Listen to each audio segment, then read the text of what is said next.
Now I would like to invite Mr. Gordon Farleigh. Mr. Robin is the founding partner of Manara Global, a leading strategic advisory partnering with businesses, governments and organizations globally to enhance their reputation, to define their purpose and shape their communication strategy to connect with audiences in a human-centric way. He has advised international governments and has spent over 6 years working for the UK Prime Minister's office, where he advised 2 UK Prime Ministers, David Cameron and Theresa May. An impressive public speaker, Mr. Robin is a regular media commentator appearing across a range of media outlets, including the BBC and the Times. And I'm sure that we are very excited to hear his thoughts in today's conference. Good morning. Thank you very much for being invited to speak to you here today. Look, I actually feel quite at home when we look at some of the previous presentations, the ease of doing business. I feel like I'm back in Downing Street.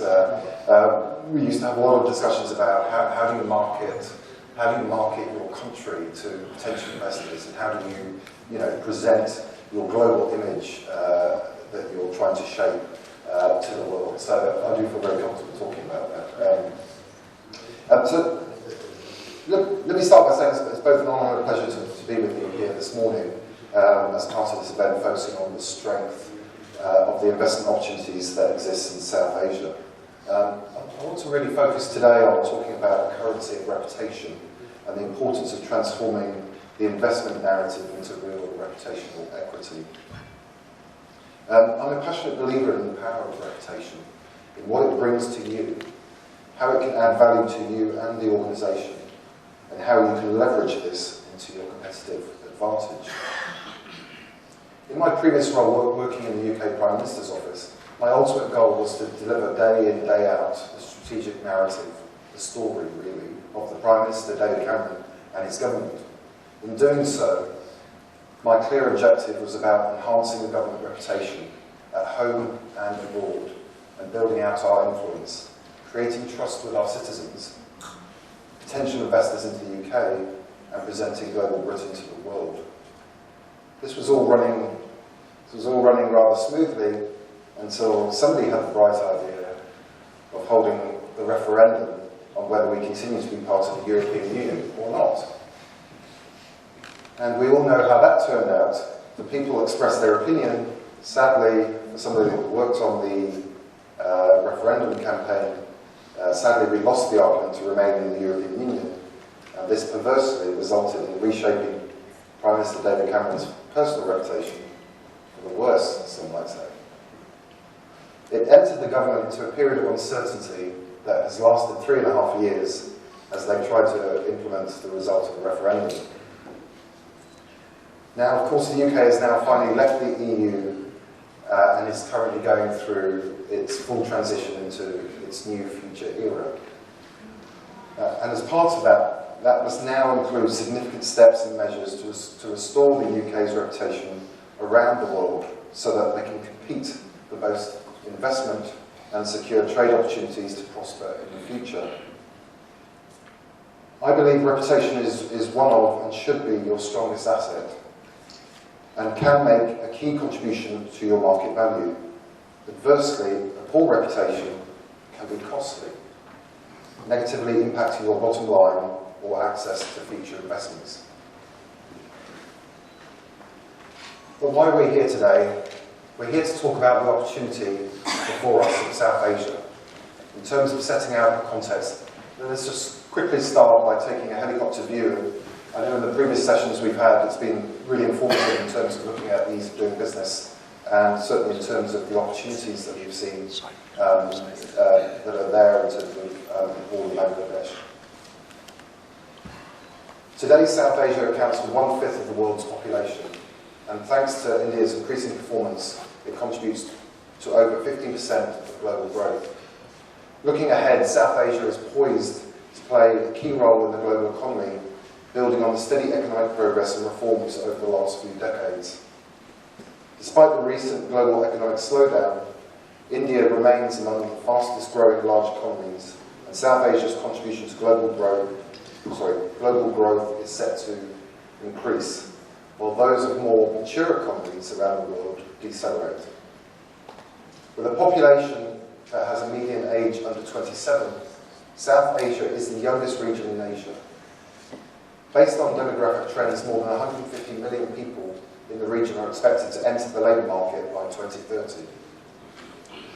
A large and young workforce can be South Asia's strength if it is supported by a high-quality and job-rich growth strategy that leverages all the sectors of the economy in a balanced way and makes greater trade and foreign direct investment liberalisation. It is clear South Asia provides a real opportunity for investors, and it certainly is ripe for investment. Certainly, with more ambitious liberalisation of trade and foreign direct investment, stepped-up efforts to improve infrastructure, and the successful harnessing of South Asia's workforce, the region could account for about 1/3 of global growth by 2040. And of course, a growing South Asia and world economy benefits us all, but we should be in no doubt that a global race of nations, regions, cities and companies is underway today. This is a race for the wealth and jobs of the future. It is a race for trade, investment, tourism and talent.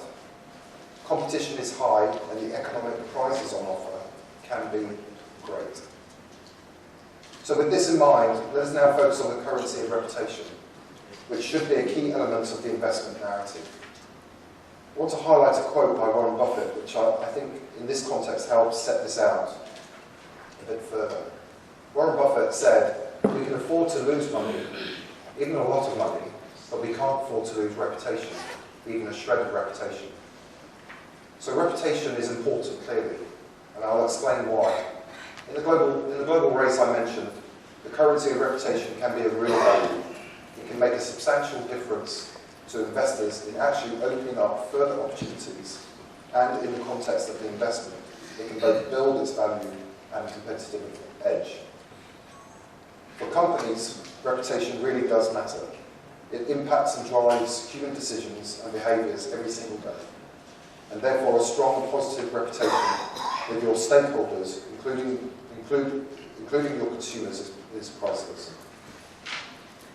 Let us now look through the lens of the investor and the importance of building your narrative and reputational equity.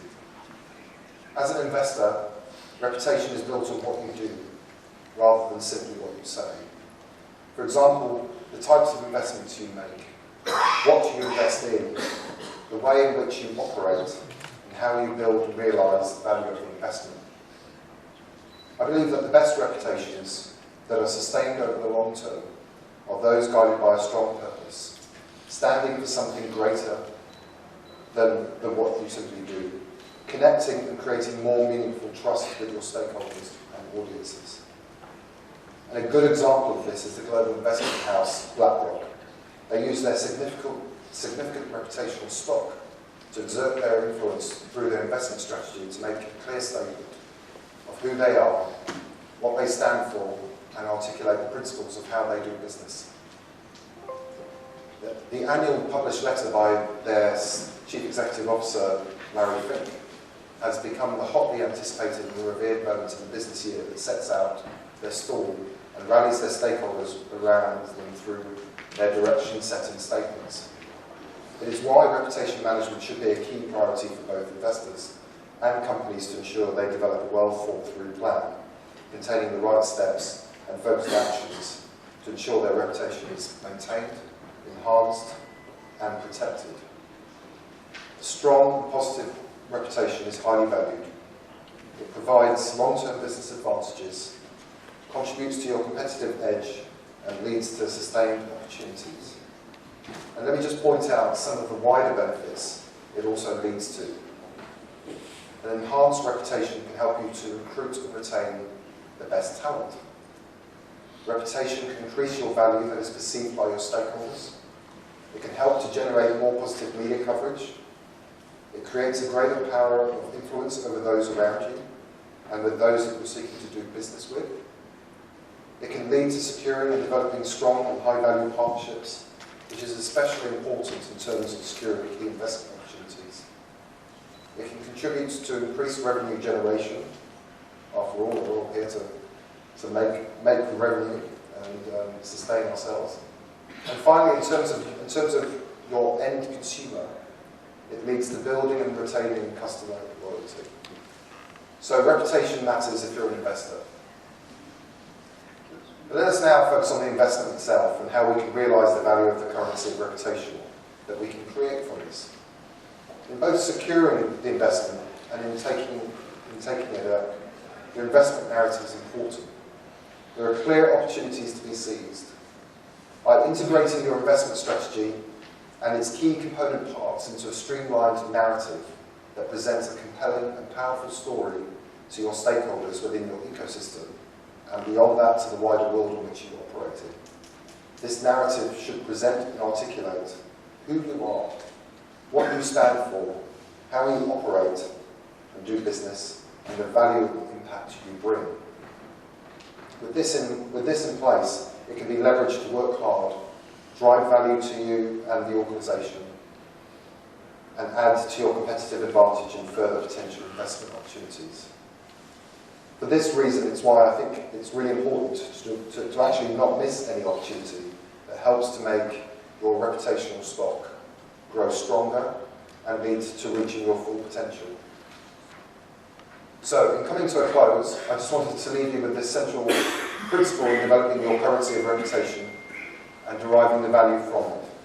If you want to establish credibility, trust, and influence people, then what you say, how you say it, when you say it, to whom you say it, and whether you say it in the proper context are all critical components. It is why getting your strategic investment roadmap and narrative right is so vitally important. So let me just finish this morning with this. The map, as we've seen already with the presentations that have already covered some of this, the map of global influence is changing before our eyes. We are seeing economic opportunities open up across the world, and none more so than those in South Asia. Therefore, leverage your strengths and seize every opportunity to transform your investment narrative into the currency of reputation and be better and more competitive for it. Thank you very much. Thank you.